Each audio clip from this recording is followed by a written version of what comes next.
चीन से तुलना करनी है, बिल्कुल करो, बस तुलना पूरी करो ना भाई। अर्थव्यवस्था की करो, सेना की करो, सड़कों की करो, और उसके साथ साथ स्कूलों की भी करो, अस्पतालों की भी करो, रोजगार की भी करो, कारखानों और उत्पादन की भी करो, लोगों के हुनर की भी करो। क्योंकि भारत के पास अभी एक बहुत बड़ी ताकत है, हमारी युवा आबादी। और ये हमेशा ऐसे ही नहीं रहने वाली। 2018-19 के आर्थिक सर्वेक्षण का अनुमान था कि भारत में 20 से 59 साल की कामकाजी उम्र की आबादी का हिस्सा लगभग 2041 के आसपास अपने सबसे ऊंचे स्तर पर पहुंचेगा। इसका मतलब ये नहीं कि 2041 में कोई घंटी बजेगी और 2042 में देश पर कोई आफत आ जाएगी। मतलब बहुत सीधा है, अभी हमारे पास कमाने की उम्र वाले लोगों की बहुत बड़ी आबादी है। अब एक घर का उदाहरण देखिए, घर में 5 लोग कमाने की उम्र के हों और उन पर निर्भर लोग 2 हों, तो उस घर के आगे बढ़ने की संभावना ज्यादा है। लेकिन वही 5 लोग बेरोजगार हों या ऐसा काम कर रहे हों जिससे बस किसी तरह महीना निकल रहा हो, पढ़ाई कमजोर मिली हो, हुनर ऐसा हो जिसकी बाजार में कोई जरूरत ना हो, और बीमारी आते ही सारी बचत निकल जाए, तो सिर्फ जवान होने से क्या फायदा। 2025 के सरकारी आंकड़ों में 15 से 29 साल के लगभग हर 4 लोगों में से एक न रोजगार में था, न पढ़ाई में, न किसी तरह की प्रशिक्षण व्यवस्था में। और बाकायदा तकनीक या रोजगार से जुड़े प्रशिक्षण पाने वालों की संख्या भी बहुत कम थी। ग्रामीण भारत के सरकारी स्कूलों में 5वीं कक्षा के सिर्फ 44.8% बच्चे दूसरी कक्षा के स्तर का पाठ पढ़ पाए।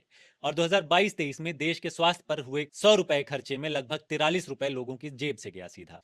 हाँ, इन चीजों में भी सुधार हुआ है, मैं ये नहीं कह रहा हूं कि कुछ भी नहीं हुआ है। मैं सिर्फ ये पूछ रहा हूं कि जितनी तेजी से सुधार होना चाहिए उतनी तेजी से हो रहा है क्या। क्योंकि जरा हमारी राजनीतिक बहसें देखिए, किसने क्या पहन लिया, किसने किस धर्म के बारे में क्या बोल दिया, 300 साल पहले कौन सा राजा महान था, कौन देशभक्त है, कौन देशद्रोही है, कौन दिमागी नक्सल है। मंदिर बनाना आपकी आस्था का विषय है, बनाइए।